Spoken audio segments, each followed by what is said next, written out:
Jesus took my hand, I felt him tap on my shoulder and he said, no, I wanted to say she trusted God. I love how God will take your mess that we look at it and we think it's a mess, but God will turn it into a message. Instead of Googling how to save your son who's struggling with addiction, I started Googling help for Christian moms whose children struggle with addiction. So when you're stuck, you're stuck.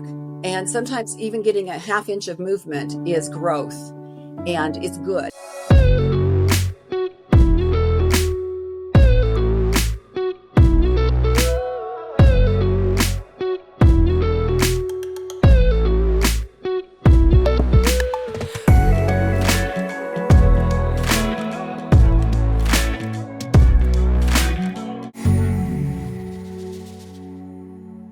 Hi, and welcome to another episode in another season of the Woman Witness podcast on the Woman Witness TV network.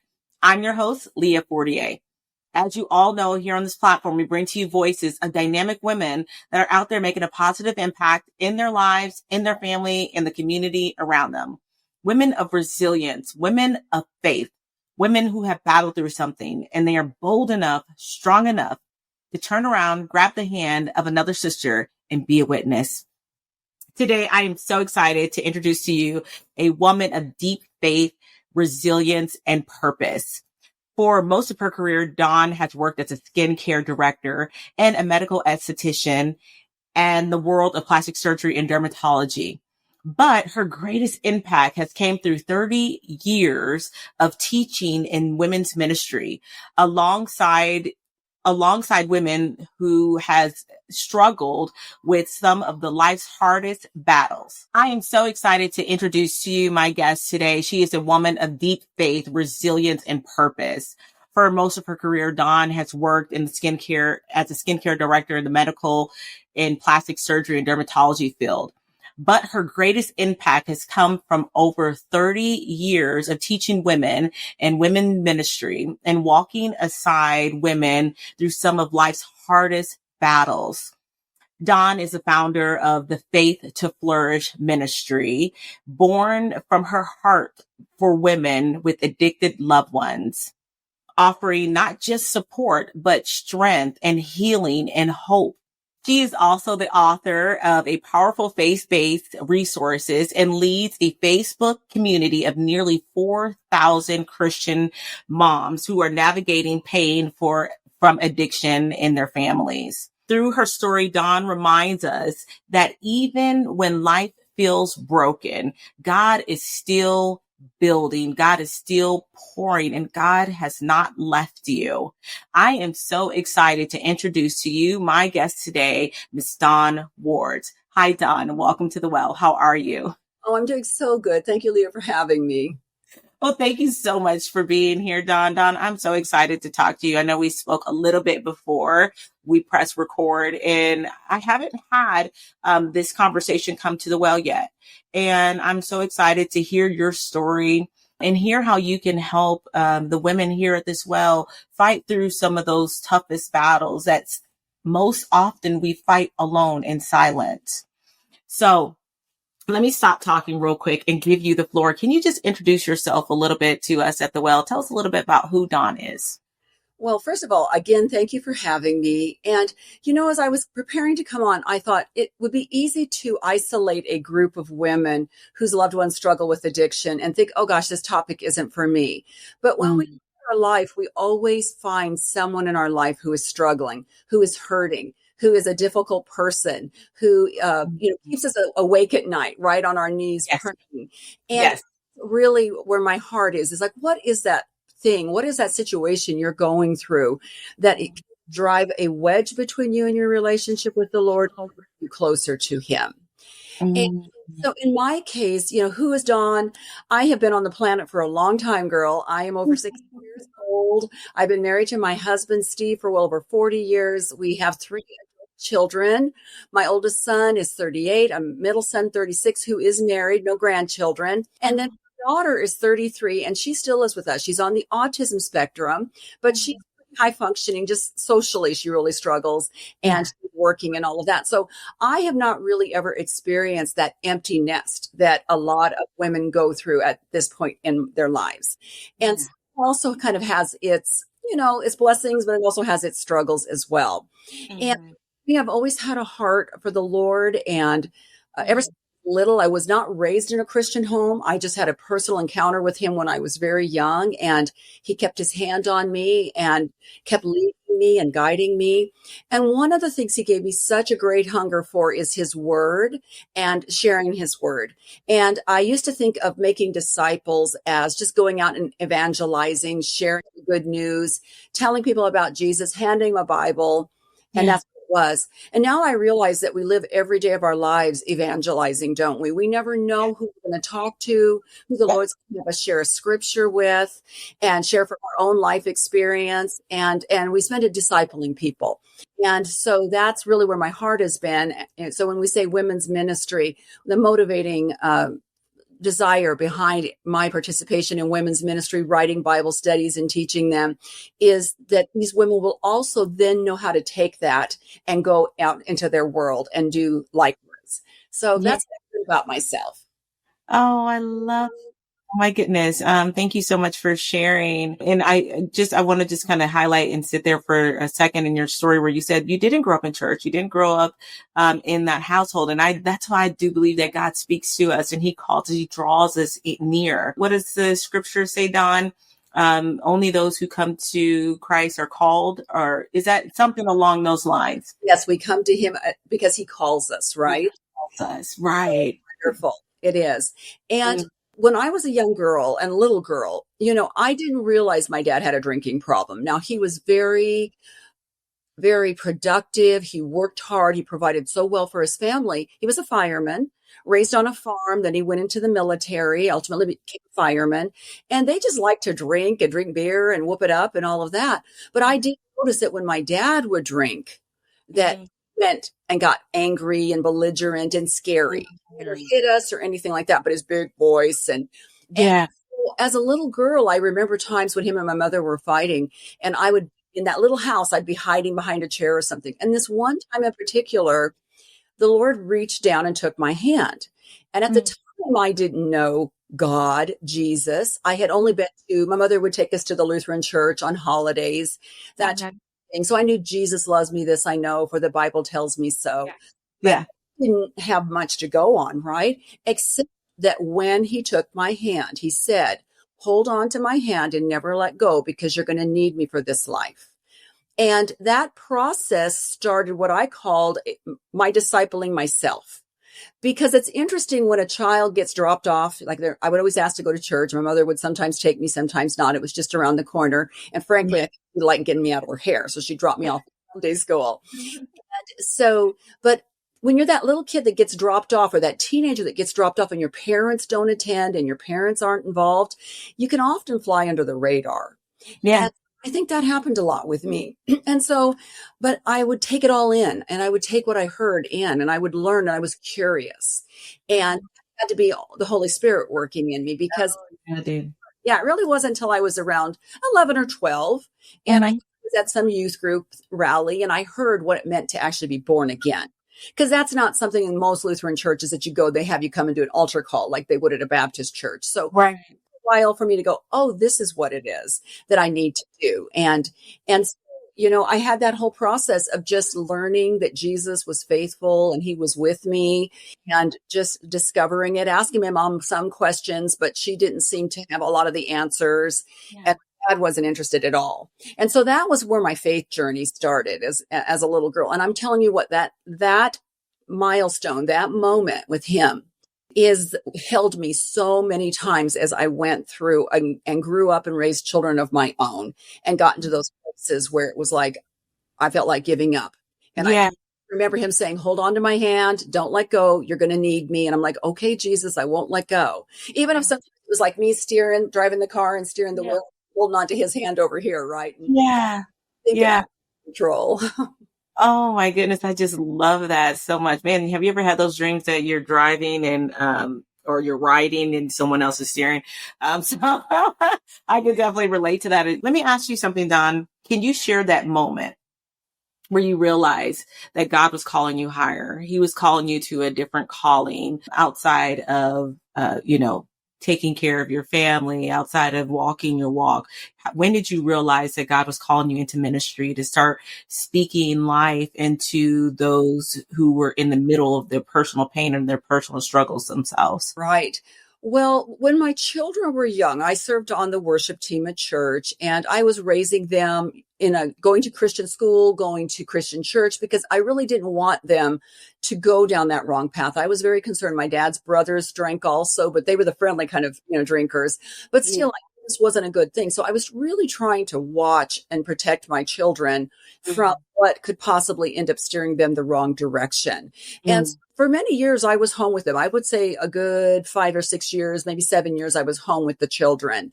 And during that time, I felt like the Lord was really cultivating in me a desire, for his word, which was always there, but then to actually be able to teach that word. And I started to realize that, oh gosh, I actually I'm gifted. He has given me a gift as a teacher, prophetic, those type of things. So I was really discovering that journey. And right along, I'd say probably, oh gosh, my husband had an accident. And I think it was when my daughter was just then going into kindergarten. And car accident, he'd had numerous back surgeries. And all of a sudden, I had to go back to work. And prior to that, I'd been working administratively in corporate and all of that, but I really wanted something that I would enjoy doing, that I was, using my own gifts and talents, that I would have fun doing, and I could make my own schedule.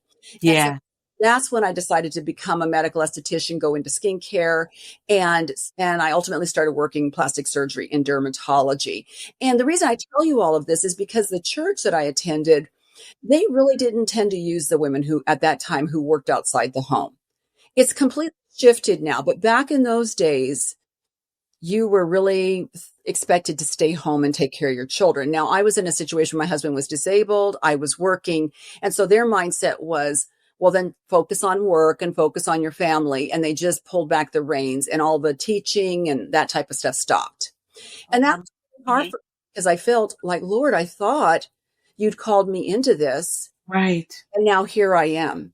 Well, little did I know we were going to go into a season where it would be my middle son, who I found out in his senior year of high school, had gotten in with the wrong crowd and was starting to, get into some drugs and things. And thankfully he came to us and said, hey, I think I'm in trouble here, because I was trying to put my finger on it. This was 20 years ago. I didn't know you could do a drug test. I didn't know anything about any of that. I wasn't looking for it.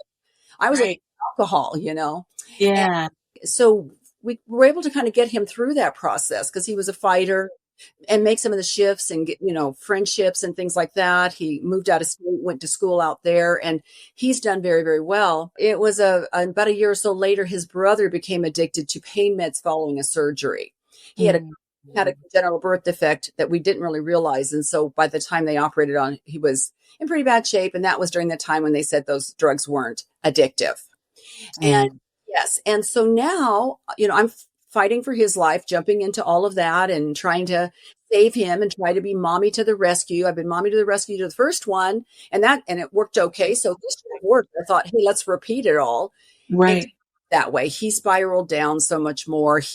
Mental health issues and, breakdowns and things like that. A lot of what you would think would happen with addiction and health issues. Right. And so here I am working in a job in a medical practice where they require a lot of time. When you're tending to your patients and taking care of them, they need your full attention. Right. And what's going on at home doesn't wait till you get a break. Right. And so I'm working through all of that and trying to just keep my best face forward. And I just keep stuffing and stuffing and stuffing everything because there's no time for me to fall apart. But in the back of my mind, I keep hearing, almost like a broken record. And I'm telling you, I've had a lifelong relationship with the Lord. Yeah. And I've been tested in every way possible. And I think I can come out of these tests okay. And him and I are going to be good. And in the back of my mind, I'm hearing, you have to fix your son. You have to save your son. You have to fix your son 24/7, just like if a radio were sitting here playing. Yeah. Yeah. My brain was under so much stress. Yeah. Of course, what do you think the enemy did? He came in and said, oh, you think you're a Christian. You think you have so much faith. Mm-hmm. Look at how much you worry. Look at how much you obsess and all of that. And in the meantime, I'm my desire to teach and to lead Bible study, I was doing it in little places here and there and online here and there, but I wasn't fully into it. Right. I was still, you should see the back end of my computer and all of the Bible studies I had created and all the things I was doing, waiting for the right time. When my child would finally be healthy, happy, and whole, and then I could move forward in what I knew God was calling me to do. Yeah. Because before I would teach Bible studies, but primarily, something that I had received from someone else. I mean, like a commercial one. Yeah. Yeah. Calling me to like take the plunge and write these and develop these and use what he was teaching me in life to. Yeah. And so it was a bigger project, and I kept waiting for the right time. And so one day my husband said to me, you're going to worry yourself to death. And I pictured a big gray tombstone, and I said, well, you have permission to write that on my tombstone. She worried herself to death. Again, and this takes me back to that 4-year-old conversation where Jesus took my hand. I felt him tap on my shoulder, and he said, no, I wanted to say she trusted God. Yeah. Yes. And I was like, well, what does it look like, Lord? I commit to trust you. I thought I was trusting you. Yeah. So what does it look like to trust you? Mm-hmm. And really started to show me like it was okay to not spend 24/7 obsessing over my child. And really start to say, what are you doing in my heart, Lord? What are you doing in my life? What do you have for me? How do you want to heal me so I can step into all that you have called me to be and to do? And that really started that process for me, probably a good 12 years or so ago, of just asking Jesus to show me, what does that look like? And in the process of what he was teaching me and showing me, the ministry was birthed. Got it. Yes. And that's how it happened. And interestingly enough, I would say, okay, so that's been about 10 years now. But prior to that, when he gave me a vision for this ministry, and it was this beautiful field and flowers and sheep laying around the water, and everything was so beautiful and peaceful. And, oh, that's really nice, Lord. I'm all in. Anything but addiction. Anything but addiction. Is this what you said? Anything but addiction? I did. And it was a cat, and he went radio silent. And I was like, uh-oh, I put my finger on it. And it wasn't because it is hard to be in addiction 24/7. It's hard to live it. It's hard to serve in it. You're always dealing with your own battles, your own stuff. And so it is hard for that. But the other side of it was I didn't feel like I was there yet. I didn't feel as though I had it all figured out. Now, God, you're asking me to do this. Right. I don't know if I'm equipped for this. And so he kind of just went a little quiet on me, like, well, you can go down the wrong path and do something else if you want, but this is what you've been called to do. And so then when I asked him, what does that look like? Well, the first thing he had me do was to actually start the Facebook group, Christian Addicted Children. And I just thought, well, gosh, there's so many groups about addiction. Why do we need another one? And I just felt like, Lord, am I really hearing you on this? And he didn't tell me what the vision was. He didn't tell me any of that, but he said, just do it.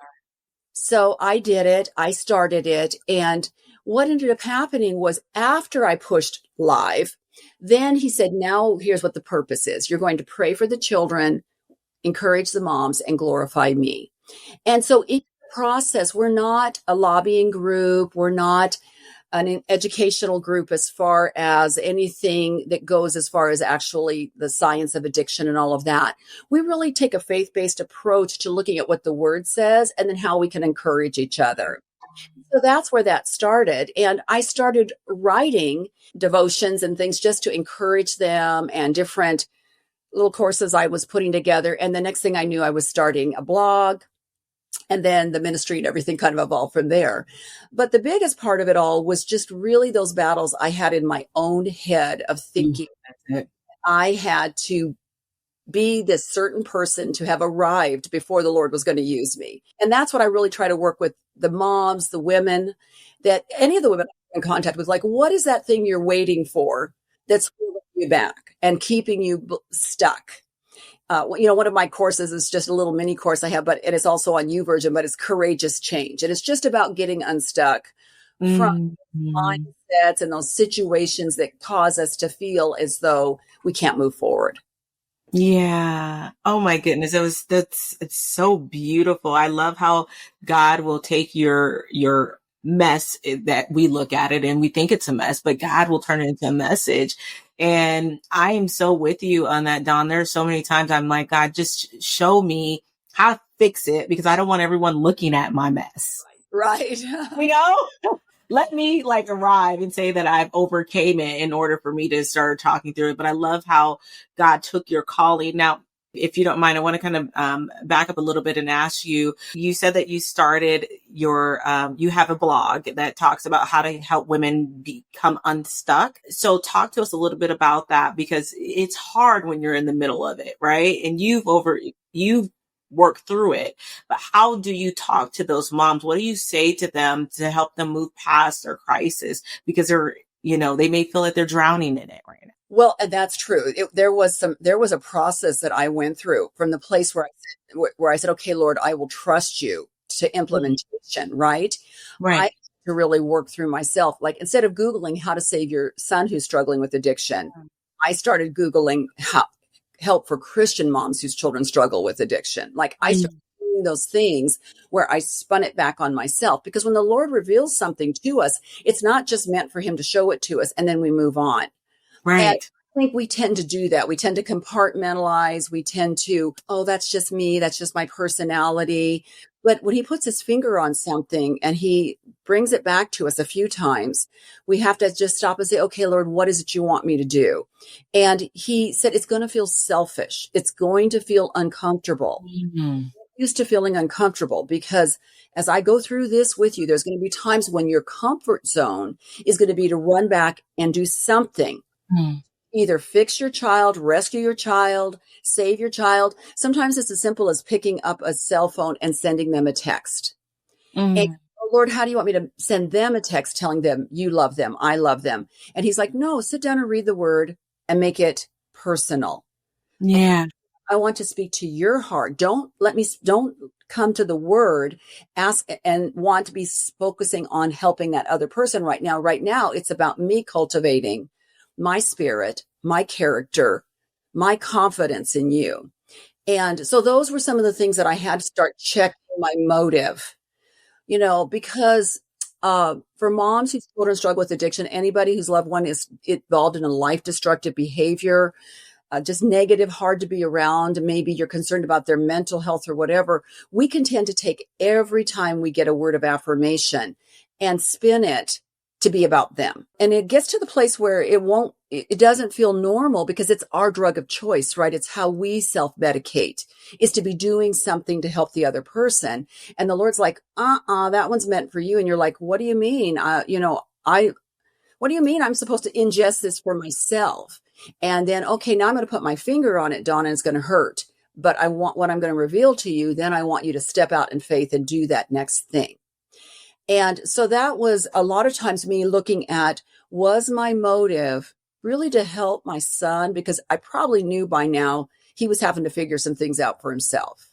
But or was it to numb my own pain? Because I didn't want to be in pain and I didn't want to be in discomfort.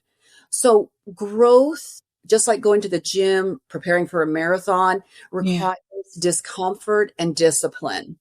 And those were the things that I had to start to implement into my life. And even if it was a small baby step of just sitting there and reflecting on what he was asking me to do and then taking that next step. And so when you're stuck, you're stuck. And sometimes even getting a half inch of movement is growth. And it's good. Instead of just saying, I'm stuck, I can't do anything. If he's laid that one little thing on your heart, moving forward and just taking that next step, whatever it looks like. And it might not be right. You might fall on your fanny, but like, well, gosh, that didn't work.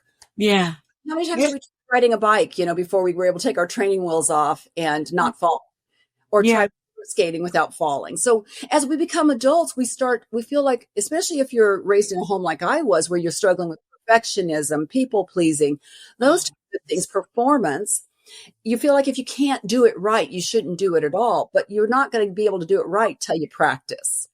And I had to start practicing walking in faith, living by faith, being obedient, kind of going back to that place of childlike innocence and faith that I had as a little girl. It took time. Wow, you said something that just brought something back to my memory that I seen on your page. And I think it kind of goes in correlation with what you were just talking about as far as that feeling of selfishness that you said that we may have to face if we're feeling stuck, because we may have to face some of those prayers and some of those messages that are meant for us. But we don't want to feel selfish, right? But you had something on your page that you read a book. I forgot the name of it, but it's about coming out of this idea of being a perfect person or perfect Christian, perfect woman. So can you talk to us a little bit about that? Because I do believe that this is probably why a lot of us are stuck, because we feel that we have to be perfect in order to move forward. Can you talk a little bit about that? Yes, I actually ended up co-authoring a workbook with this woman who wrote this book called Still Standing After All the Tears.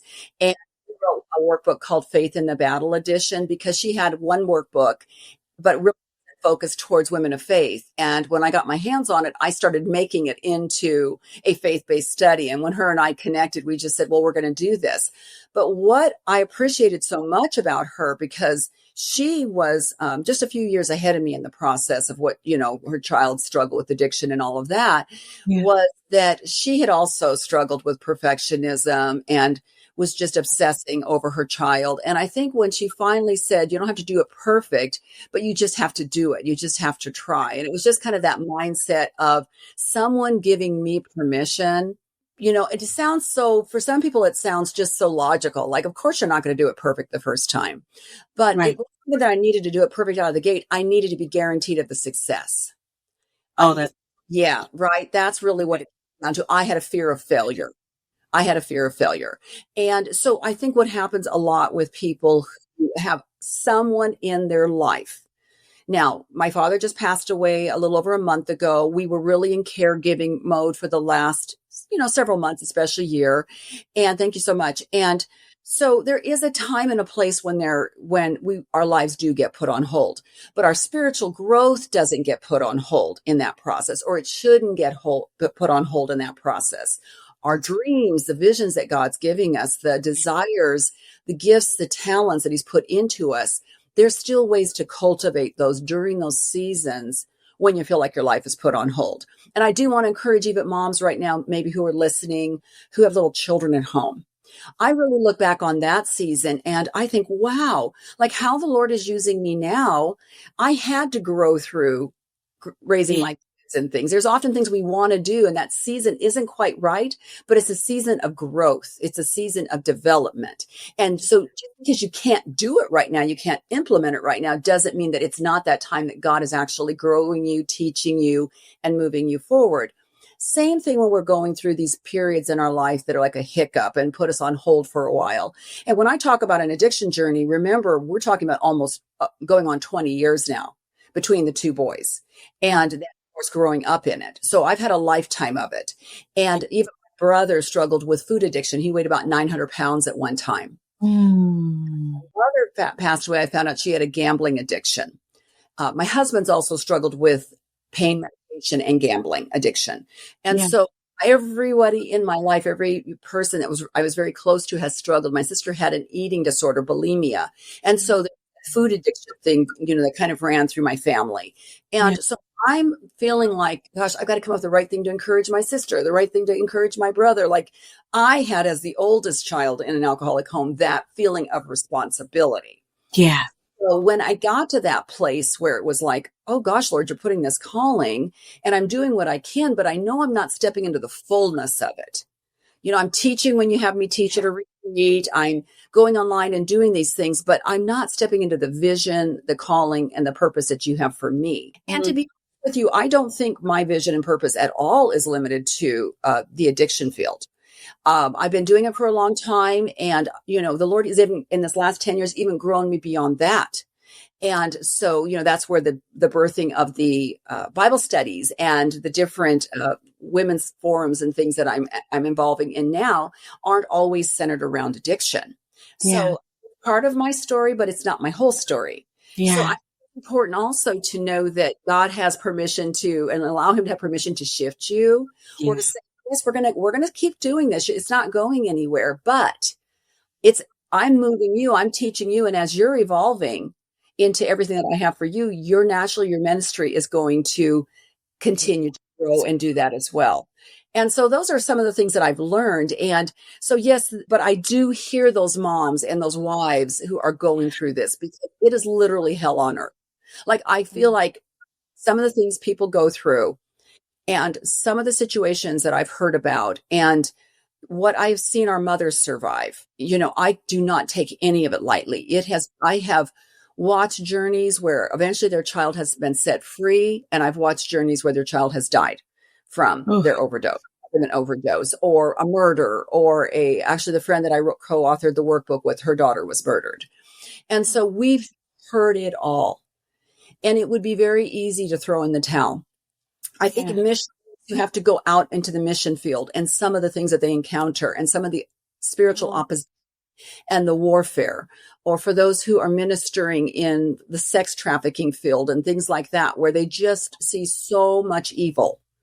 And we see that Satan is really, really bent on destroying us, destroying our testimony, and then of course going after our children. That's how he tries to do it. And so I totally speak with empathy to anyone who is in that right now and is thinking, I can barely keep my eyes above water, much less step into my whatever God has for me. He's not asking you to figure it all out. He's just asking you to just trust him and be obedient and do whatever the next thing is. And also, it's okay to dream in the midst of that dark, black night. It's okay to dream. And I would encourage them with that too. Yes. Oh my goodness. Dawn, that was so good. Thank you for being vulnerable and talking about that. And I want to point out a couple of things. You mentioned several different addictions, because I think sometimes we limit it just, maybe drugs or, but there are so many different types of addiction. And I love how you said that God is be pivotable, be able to let God pivot you. Because I do believe that God will show you something so you can turn around and help someone else. Yes. Through it. And he can also change the trajectory or change the outcome of your ministry. And oh my goodness, I have so many ideas going through my head, but I have to talk to you about it later. What does it look like to flourish spiritually when your heart is breaking for someone else? First thing was, my biggest struggle was guilt, shame, and self-blame.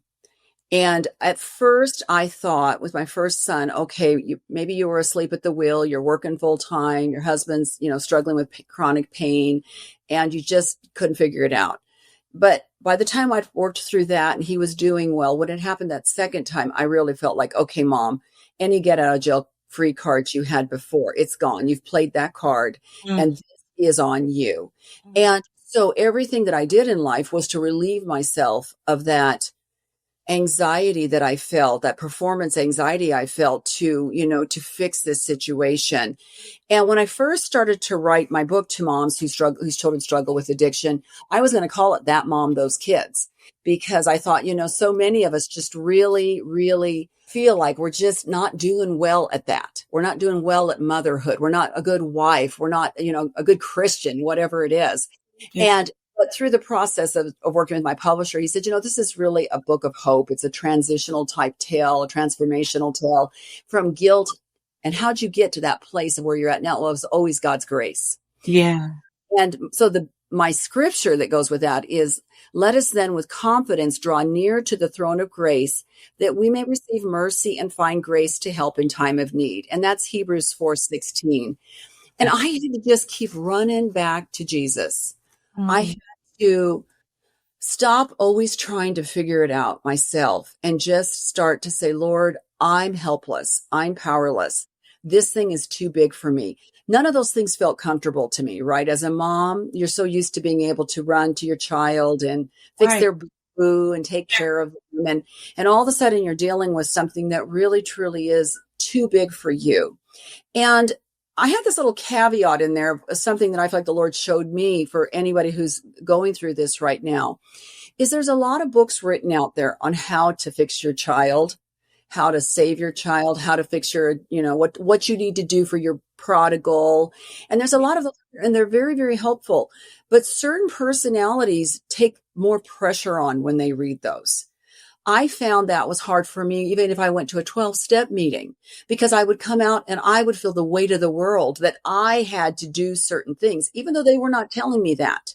See how the enemy can take those Yeah. messages and twist them. Yeah. And now I'm like, well, gosh, if I don't do all the steps right, and if I don't say the right thing, and if I'm not strict enough, and if I enabled that time, or wow, that was motivated out of codependency. Like my brain would do all that, right? Yeah. And sometimes I had to just learn to just relax and just be. And that was not a comfortable place for me. And I would encourage people who are going through that right now, where they're just feeling like, I don't know what to do next. I don't know what my calling is. I don't know what my purpose is. I don't know what God wants me to do. And we just need to take a breath and allow him to speak to us quietly, allow his grace to just wash over us, and trust that he did not put you on this planet to not use you. He did not put you on this planet to not bring him glory. He did not put you on this planet to do this life alone. He put you on this planet to live and love and have every single breath be dependent on him. And he's not going to let you down. And I had to start practicing like just being a kid again, just getting up in my daddy Abba's lap and letting him work on my heart. And then everything else gets birthed out of it. It's just amazing how he opens doors and what he does once you're just open to it. Oh my goodness, that's so beautiful, Dawn. I love everything that you said. Just becoming a child again, not taking on all that pressure and letting God take it. Let him take it, because he's already said that you are healed, and by his stripes you are healed. How can women begin to step into their God-given calling, even if their family situation just hasn't changed? Okay, well, this last women's Bible study that we worked on was called All of Me, and it was on Mark 12:30 through 31. It was about love the Lord your God with all your heart, soul, mind, and strength, and love your neighbor as yourself. Mm-hmm. As we were going through the study, the Lord told me, he said, don't fill up the whole 8 weeks with study. I want you to have a couple of opportunities for them to have practical application. Mm-hmm. And he had me cultivate just some tests and things and implementing some tests that we already know are out there, but just to get them thinking. Like of course, this is a room full of a few hundred women. So there's some older ones, some younger ones, some single, some with children from all varieties of background. Mm-hmm. And so one of the first things we did was we looked at kind of like a spiritual, like a values type of a beliefs and values type of a test. Right. So you start to look at like, what are the things that matter most in my life? What are the things that keep me awake, either because it brings me so much joy or I'm so passionate about it? Like, what are those things that I want to talk with everybody about, even though they might not be interested in it? Like, what is that? Yeah. And the Lord to show you that first, like, what is it in your heart's desire that he's welling up in you to motivate you to be obedient to him? Mm-hmm. And then another one that we did was looking at just our spiritual gifts. Some people do not know what their spiritual gifts are. And I heard that more times than I could have even expected, even within that study, is that they just hadn't gone online and taken a spiritual gifts test. And there's plenty of them out there, and there's plenty of free ones too. I think I found one with Lifeway Women. That was the one I printed up. Lifewaywomen.com, and they had a spiritual gifts test on there. And it was just like 70, 80 questions, but they give you the results when you're done. And it kind of gives you an idea, and you'll generally see a thread. You'll see if you have a speaking gift. You'll see if you have a gift of service. If you have a teaching gift, you'll start to see what it is that motivates you. Some people have administration, helps, those type of gifts. Mm-hmm. And so, once you can see, hey, like, what is it that's keeping me awake, that I have a passion about? And then what are my spiritual gifts? Well, then how, Lord, would you have me step into that? Okay. And I think it's just kind of like a beginning thing. So see, it's not that you've actually implemented it yet, but you are in that planning stage of starting to a path of self-discovery and seeing the Lord might want you to land. And then I think even at the end of that particular spiritual gifts test, they make some suggestions like, if you love children and you're passionate about worship, you might want to get involved with Sunday school and helping the children and leading worship there. I mean, there's just all different ways that we can step into our gifts and callings, Yeah. but to be willing to put our toe in the deep end, right? And at least start to see. Right. One of the things I found out, okay, when I was really young, a young mom, children, they want you to have a Bible study or home fellowship, or they want you to have things at your house. I didn't enjoy it. Now, I don't really have the gift of hospitality. It doesn't mean I don't like to have somebody over and visit and have coffee and talk and read the Bible together, let our kids run around and play. But it wouldn't require that I get everything perfectly in order and get all the food out on time for a bunch of people that I didn't really know. That was hard for me. And then when I would walk into someone's home who had the gift of hospitality, and I would watch them like just do this thing with so much ease, I was like, wow. And, I was just like, she just makes you feel so welcome. And she's making all of the other 30 people feel welcome. She's just bringing them in and getting them food. And she's just so naturally gifted. I swear she has 8 hands. Yeah. And so just kind of looking back on that and the Lord saying, well, Dawn, I'm going to call you to be hospitable. And we continued to have Bible studies in our home and things, but just much more relaxed, much more about the gathering, about the relationship, about the discipleship. That was more my gift. And that was more what motivated me in that rather than service and the hospitality. So you can still be called to do it. Right. Have a different way that God's asking you to do it. Right. So for some of those, I just encourage them if they don't even have that to start with that. And don't be afraid of what the Lord's going to show you, because I kind of was when I had that vision for the pasture and everything and what the Lord was showing me. And then I was like, well, anything but addiction. And I have been so blessed. And I'll tell you, I'm so glad I did it, because the fruit now is all these years later. In the beginning, it was a lot of me pouring into them and my administrator pouring into them. Now we sit back and watch them pour into each other. The harvest, right? And some have gone out and started their own groups because the Lord has given them a vision for what they're supposed to do. Yeah. And so when the mom comes in now and she's just down on the floor and down on the mat, I see the other ones rally around her. And so it doesn't always all have to land on us. We just have to be obedient to the thing he asked us to do next. Yeah. Oh my goodness. I love that. Dawn, I don't think I asked you, is your Bible studies, are they in person or online or? Well, right now, the Lord, after COVID, he did tell me to start doing boots on the ground again. And so the last few that I've done have been with the women of my church, because the Lord wanted me to do that. And then the other Bible studies I had been doing with the ladies in my group. And so I'm kind of in the middle right now of, what does that look like next? Yeah. Yeah. I'm actually writing now. So I'm writing one for the church again, because what they're wanting to do with them now is publish them, because they have churches in other countries. So they want to put them into another language and send them out to the other churches. So hopefully they'll do it, because I'm real excited to know that God could use it, to minister to people that don't even live in America. Oh, absolutely. Man, I can see you going out doing, speeches and speaking in these different churches, because I think that's what's needed, because you remember, this is something that we don't talk about, that wasn't spoken about a lot, is addiction in churches. Right. Okay. Can ministry and heartbreak coexist? Sorry to interrupt. There still are a lot of people that still go anonymous. And there's a way to tell the story, because I had to figure out how to tell our story without, just trashing out my family. Yeah. And I had to be really careful with that. So there's a way that you don't have to be in hiding, that you can still share your story and get the help and support you need. Oh, absolutely. But still respecting privacy and all of that. You don't let the enemy tell you can't say anything, because this family member or that family member might find out, or that person. Just trust him and go and get the support you need. Oh, absolutely. Because that's where the enemy gets you the most, right? He gets you in that secret, silent, and that place that you feel alone. I love that. Dawn, can you tell me if ministry and heartbreak can coexist? And if so, how have you learned to serve those who are grieving both? Oh, wow. That is a very good question.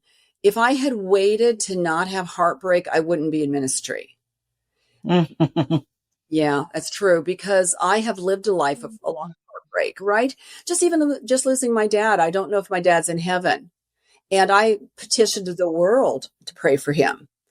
Everyone that I knew out there to pray for my dad. And I had a perfect peace. The Lord gave me complete confirmation that he was with my father, that he was there, that he was knocking on the door of his heart. But I don't have any indication prior to my father slipping into, not being able to communicate anymore and all of that he ever received the Lord as his savior. And so it brings me to when people say, oh, he's with he's with his family, he's with the Lord now. I'm like, I don't really know that. I don't have, the Lord hasn't swept in and given me some vision to show me. I've tried to encourage me with maybe like the thief on the cross type story. I know those stories, but I presume if I were to say, I know my father's with Jesus. Yeah.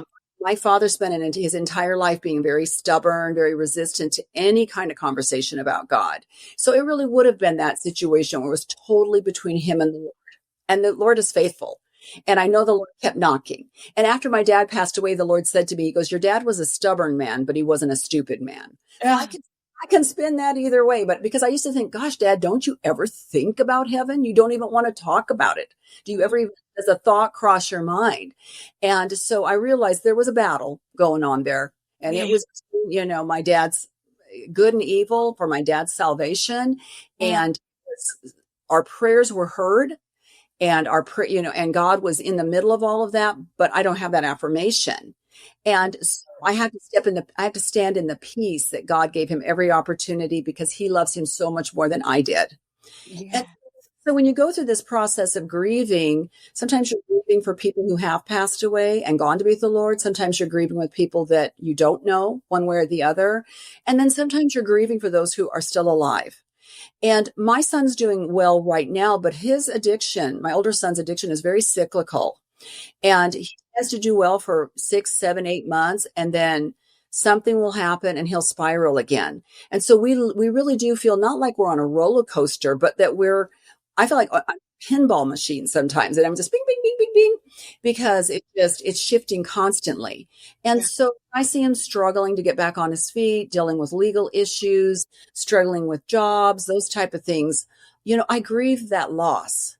Yeah. I could have been. And and in the process trying to keep hope alive and it's very hard, because I've really come to the place where some trust in men and horses and chariots, but I trust in the name of the Lord our God, right? And I don't trust in the systems. I don't trust in the psychologists, the doctors, the psychiatrists, none of them, not because they haven't done their job. But ultimately, I know my son will totally be set free when he is a Christian, but when he's filled with the Holy Spirit and completely surrenders his life, that's when the Lord will be able to really get in and do a transformation in him. And until then, this cycle continues. And so when I hear people say, fear and faith can't coexist, I tend to argue with that. Because I have stepped out in faith, trusting the Lord while my body was shaking like this. I know that's right. Scared to death, but I'm like, Jesus, I'm doing it because I trust you with me and you're holding me and I'm doing it. And then also the same thing with joy and with grief.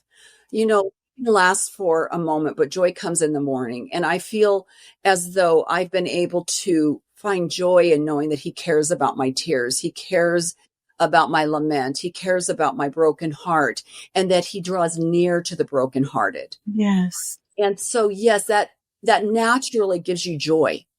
Yeah. So I can be praising the Lord and excited about something and everything. And all of a sudden, some flash of my dad will come in front of me, or something my son just went through, and I'll feel it, and I'll feel this sadness. But I know that God is in it. And so the joy is there. So I do believe that, yes, and you can move forward in that. Don't wait until you feel all the time, 100% of the time, like you're ready, because that will never happen. You will never be. Yeah. Yes. Yes. Oh my goodness. Dawn, I love the way you put that. It was so beautifully spoken. And I can really see that as well. We have to move forward, even if it doesn't look like it's possible. As we wrap up, Dawn, I want to ask you, one, where can we find you? Where can we find, I know I looked on your website, you have even some free resources out there. Where can we find you? Where can we follow you? Where can we get in touch with you? So the name of the webpage is thefaithtoflourish.com, or they can look up Dawn R. Ward. I do have an R in there because there's another dawnward.com. So I'm dawnrward.com, but either one will get them there. And same thing, I'm on Instagram and mainly Instagram, Facebook. I'm starting to really show up on LinkedIn. I like LinkedIn. I have a little YouTube channel, but I just kind of hit and miss with it. So I'm out there and they can find me somewhere. I'm really in that pattern of growth and transition myself right now. And I go through these seasons sometimes where I think, Lord, I just don't know if I can continue to serve in this capacity and, ministering to the women whose children are struggling with addiction and move forward in the things you're asking me to move forward in. Mm-hmm. And I'm that he's showing me how to ask for help. He's showing me what things I can let go of. And one of the things is I don't have to show up perfectly on social media. Like that was a big pressure for me, right? Every day to have content. Posting and all of that. That was really hard. And that pressure was rough on me. So now it's more that, if he kind of gives me inspiration. I know last week he just said, jump into your group and minister to the moms. I want you to talk about this to them. And so just for me at the place that I'm at in my life right now, being able to just be flexible and come and go as he asks me to is where he has me right now. A lot of pressure on me right now with my dad because I handle his estate too. So I think that's why he's just like, hey, Dawn, there's so many hours in the day, right? A lot of good life lessons there for us when we have those interruptions. Mm-hmm. That we're going along one direction and all of a sudden shifts and we're like, well, how am I supposed to do it all? And the Lord's, I didn't ask you to do it all. It's okay. You can put this on pause while you go do this. But for the ones out there who've been pausing for too long, I encourage you to just take that step. Yeah. And see what that next step is that God has for them. Yeah. Oh, I love it, Dawn. Just holding this, that's confirmation what you just said. And if anything, you're absolutely, sometimes God will give us that time of rest, that time to pause, and it's okay. It's okay. Let's just pause for a second. Man, I felt like that's like been showing up everywhere in my life. Let me ask you, before I let you go, I want you to, if there's one thing that you wish that Christian women knew about God's plan for their life, even in seasons of chaos, what would it be? The first thing that comes to mind is that he hasn't forgotten you. He sees you. He knows exactly what you're going through. That weight of the world that you're carrying, he didn't put it on you. And he didn't put it on you. His load is easy. His burden is light. And he wants you to yoke with him and walk with him and allow him to carry the weight. And so if something happens that interrupts and you feel like it's just kind of become stagnant, just continue to let your relationship with him grow. The rest will be the fruit of abiding with him and being in his presence. The rest will come. I assure you it will come as long as you're just connected to him and allowing him to speak to your heart and allowing him to move you forward. That is so true. Dawn, thank you so much for coming and pouring at this well today. I feel so full. You spoke so many great things, so many things that we could take with us throughout our week, throughout this month, and so many nuggets that we can send to friends and family who may be struggling in this area. Dawn, before I let you go, is there anything else that you would like to leave here at this well? I really want to remind you also, ladies, that he hears you.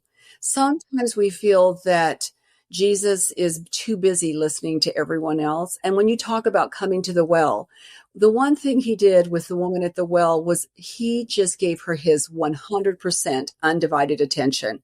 He responded to everything she said. He knew what was going on with her. He knew how to speak into her heart. And sometimes we feel like we're lost in all the rambling and all the noise and everything that's going on out there. And I just want to encourage them that he listens. His ear is inclined to us. He's longing to hear us cry out to him. And he loves us so much. Again, if we were the only person on the earth, right, he would have died for us. And so that is such a blessing to know that that's the kind of love he has for us. Yeah. Oh, that's good. That is good. Oh my goodness. And on that note, Miss Dawn, thank you so much. Thank you so much. Think about that. That woman at the well, Jesus gave her his undivided attention. That's good. I might have to leave that on the social media page. That was good. He's listening. Okay. I want to thank you ladies so much for tuning in to another episode of the Woman Witness podcast on the Woman Witness TV network. And perhaps you were chosen for such a time as this to write, to tell your story, your truth. Until next time.